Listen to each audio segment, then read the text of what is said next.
కమ్యూనిస్టులకు వచ్చింది ఒకటి. ఈ 49 స్థానాలకు మనం గెలిస్తే 64కు గాను వాళ్ళకు కేవలం 14 స్థానాలు ఉన్నప్పటికీ ఎన్నికలు అయిపోయిన తర్వాత రోజు నుంచి రకరకాల భయాలు, రకరకాల ప్రలోభాలు అదే పనిగా పెడుతూ ఒక 11 మందిని మాత్రం భయపెట్టో ప్రలోభాలు పెట్టో తీసుకోవడం జరిగింది. అయినప్పటికీ 38 మంది నిఠారుగా నిలబడ్డారు అని చెప్పడానికి గర్వపడతాను. ఎందుకు ఈ మాట చెప్తా ఉన్నాను అని అంటే దానికి కారణం కూడా ఒకటే.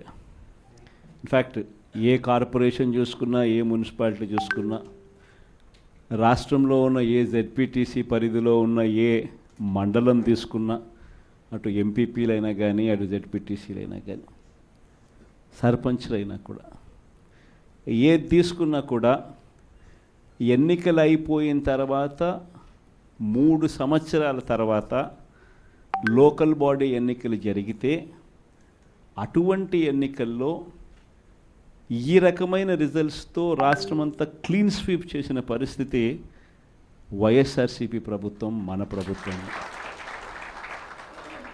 అంటే ప్రజల్లో ఏ రోజైనా కూడా తలెత్తుకొని పోగలిగాం.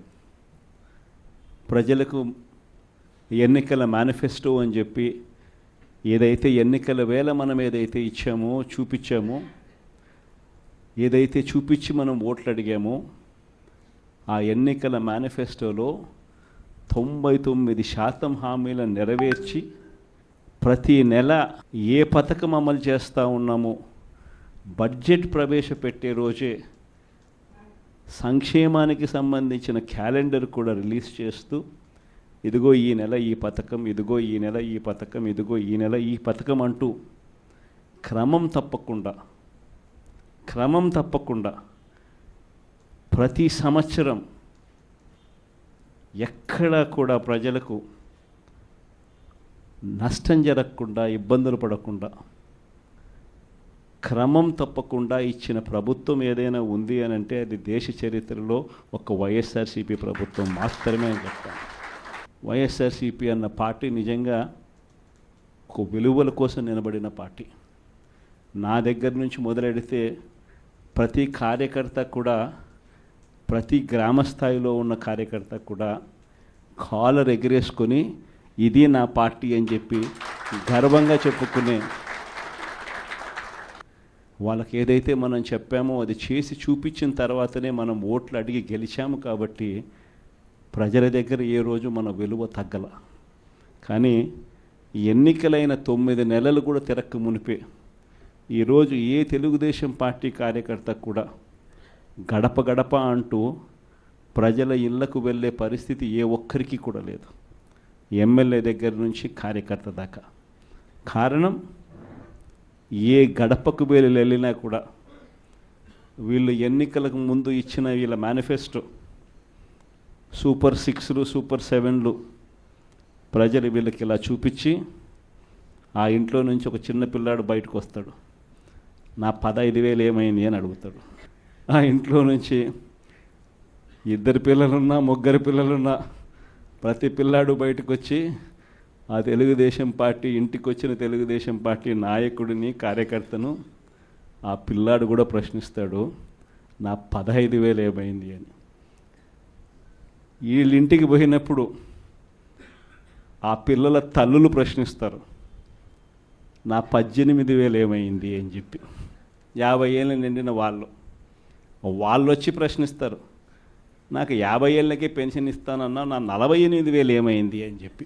అదే ఇంట్లో 20 ఏళ్ళ పిల్లోడు, ఆ పిల్లాడు వచ్చి ప్రశ్నిస్తాడు, నాకు నెల 3,000 ఇస్తానన్నా, 36,000 ఏమైంది, నా 36,000 ఏమైంది అని. అదే ఇంట్లో బహుశా విజయవాడలో కొంచెం రైతులు తక్కువేమో కానీ కొంచెం గ్రామీణ ప్రాంతాలకు పోతే రైతులు కూడా, కండువా వేసుకొని వచ్చే ప్రతి రైతు కూడా నా 20,000 సంగతి ఏమైంది అని అడుగుతాడు.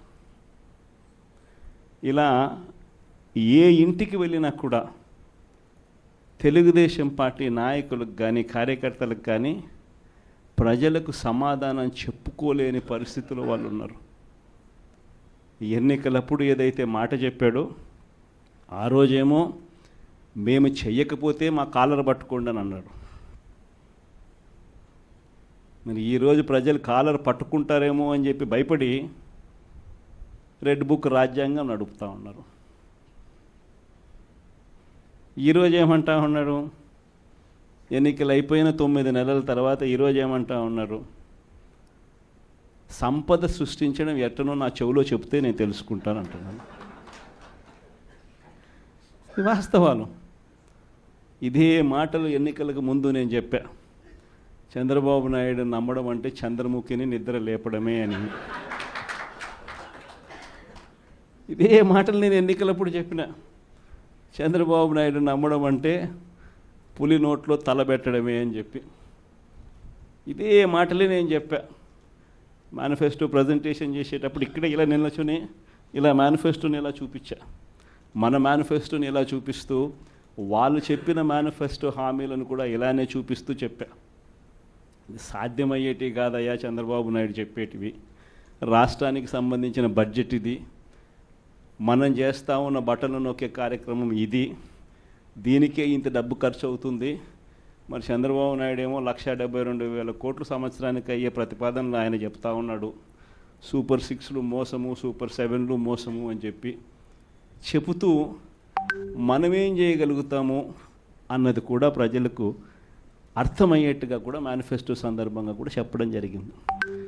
ఈ రోజుకి కూడా నేను చెప్తా ఉన్నా, ఓడిపోయాం పర్వాలా, ప్రతిపక్షంలో కూర్చొని ఉండం అది పర్వాలా, మళ్ళీ రీలు వెనక్కి తిరిగి మళ్ళీ అదే రోజుకు మళ్ళీ తిరిగి వెళ్ళి కనీసం ఇలా జరుగుతుందని తెలుసు కదా ఇప్పుడు ఎలా చెప్తావు అని చెప్తే మళ్ళీ ఆ రోజు వచ్చినప్పుడు ఇదే విధంగానే మళ్ళీ చెప్తా.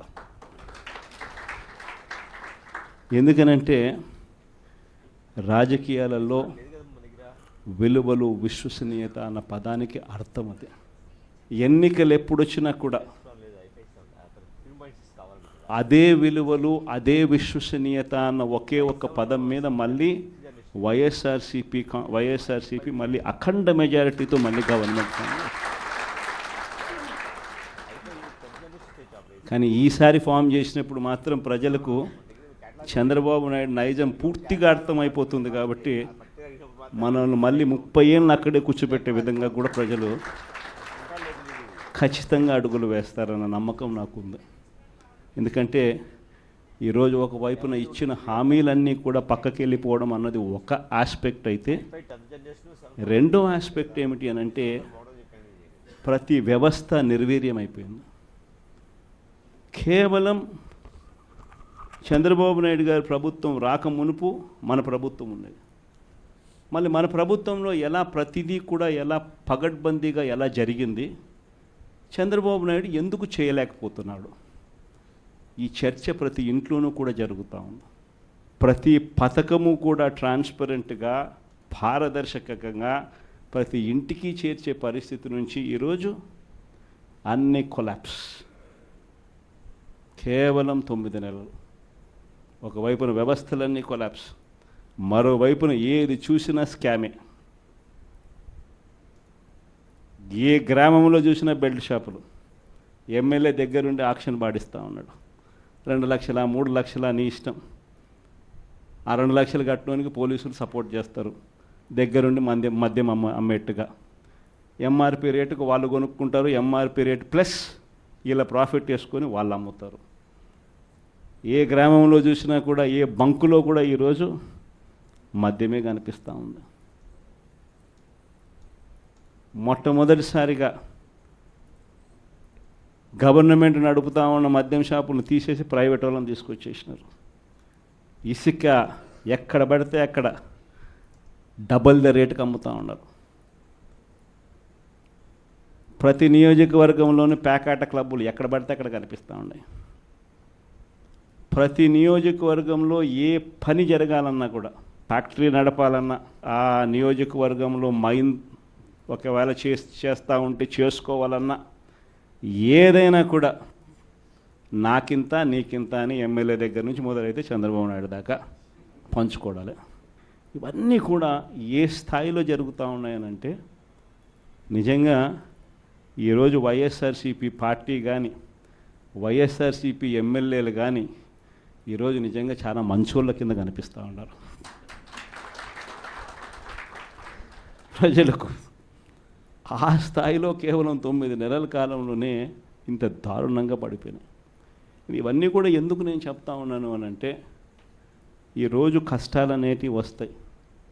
ప్రతిపక్షంలో ఉన్నప్పుడు, రాజకీయాలలో మరీ ముఖ్యంగా ఉన్నప్పుడు ప్రతి ఒక్కరూ కూడా ఒక్కటే గుర్తుపెట్టుకోవాలి, కష్టం రానిదే సుఖం రాదు. ప్రతి మనిషి జీవితంలో కూడా కష్టాలు సుఖాలు అనేది పార్ట్ అండ్ పార్సల్. ప్రతిపక్షంలో ఉన్నప్పుడు మన కష్టాలు కనిపిస్తాయి, కానీ ఆ ప్రతిపక్షంలో ఉన్నప్పుడు ఆ కష్టాలలో వచ్చినప్పుడు మనం ఆ కష్టాలను ఎలా ఎదుర్కొంటాం అన్నది మనల్ని లీడర్లు చేస్తాయి. కష్టం వచ్చినప్పుడు మన క్యారెక్టర్ను మనం అమ్మేసుకుంటే, మన వ్యక్తిత్వాన్ని మనం అమ్మేసుకుంటే, ఒక్కసారి బాటిల్లో ఉన్న నీళ్ళు బాటిల్లో ఉంటే బాటిల్లో నీళ్ళు తాగుతాం, బాటిల్లో ఉన్న నీళ్ళు ఒక్కసారి ఇలా పడేసినామనంటే భూమిలోకి పడిపోతాయి, మళ్ళీ ఏరుకోలేం. క్యారెక్టర్ కూడా అలాంటిదే. ఒక్కసారి విడిచిపెట్టేసినాము అని అంటే మళ్ళీ దాన్ని ఏరుకోలేం. ప్రజల్లో చులకనవుతాం, ప్రజల్లో పలచనవుతాం. ఇది ప్రతి ఒక్కరూ కూడా గుర్తుపెట్టుకోండి. కష్టాలు అన్నటివి ఎల్లకాలం ఉండవు. ఎవరికి ఏ కష్టం వచ్చినా కూడా నా కథ గుర్తు తెచ్చుకోండి. 16 నెలలు నన్ను జైల్లో పెట్టినారు. నా మీద కేసులు వేసింది కూడా మళ్ళీ ఎవరో కాదు, అటు కాంగ్రెస్ ఇటు తెలుగుదేశమే. నా పిటిషన్లో ఎవరు పిటిషనర్స్ అంటే అటు కాంగ్రెస్ ఎమ్మెల్యేలు, ఇటు తెలుగుదేశం పార్టీకి సంబంధించిన నాయకులు. కేవలం రాజకీయంగా ఎదుగుతున్నాను అని ఒకే ఒక కారణంతో దొంగ కేసులు బనాయించారు. 16 నెలలు జైల్లో పెట్టినారు. కానీ ఏమైంది? బయటికి రాలా? ముఖ్యమంత్రి కాలా?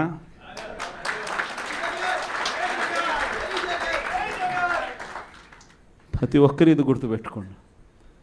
ఎవరికైనా ఇంతే. మహా చేస్తే వీళ్ళు ఏం చేయగలుగుతారు? దొంగ కేసులు పెడతారు, కాదండంలా బెదిరిస్తారు, కాదండంలా మహా అయితే 3 నెలలు లోపల వేస్తారు, అది కాదండంలా. కానీ ఏం చేస్తారు? 3 నెలల తర్వాత మళ్ళా వస్తాం, రెట్టించిన ఉత్సాహంతో మళ్ళా పనిచేస్తాం. ఎవరెవరైతే మిమ్మల్ని జైల్లో పెట్టే కార్యక్రమం ఎవరెవరైతే చేస్తారో, మంచి చేసిన వాళ్ళని గుర్తుపెట్టుకోండి, చెడు చేసిన వారిని గుర్తుపెట్టుకోండి. ఇద్దరిని గుర్తుపెట్టుకోమని చెప్తాను. ఊరికే చూస్తూ ఊరుకోం. వైఎస్ఆర్ కాంగ్రెస్ పార్టీ బ్రతుకుతుంది. వైఎస్ఆర్ కాంగ్రెస్ పార్టీ ఈ రాష్ట్రాన్ని ఏలుతుంది అని కూడా సందర్భంగా చెప్తాను. మరో 30 సంవత్సరాలు ఏళ్తామని కూడా ఈ సందర్భంగా కూడా మరి గట్టిగా కూడా చెప్తాను. కాబట్టి ఎవ్వరూ కూడా వైఎస్ఆర్ కాంగ్రెస్ పార్టీకి సంబంధించిన ఏ కార్యకర్త వెంటికి కూడా పీకలేడు అని చెప్పి కూడా ఈ సందర్భంగా చెప్తాను. ఇది ప్రతి ఒక్కరూ గుర్తుపెట్టుకోండి.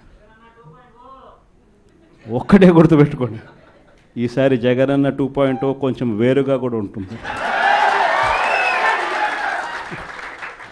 ఈసారి జగనన్న 2.0 కార్యకర్త కోసం ఎలా పనిచేస్తుందో కూడా చూపిస్తుంది.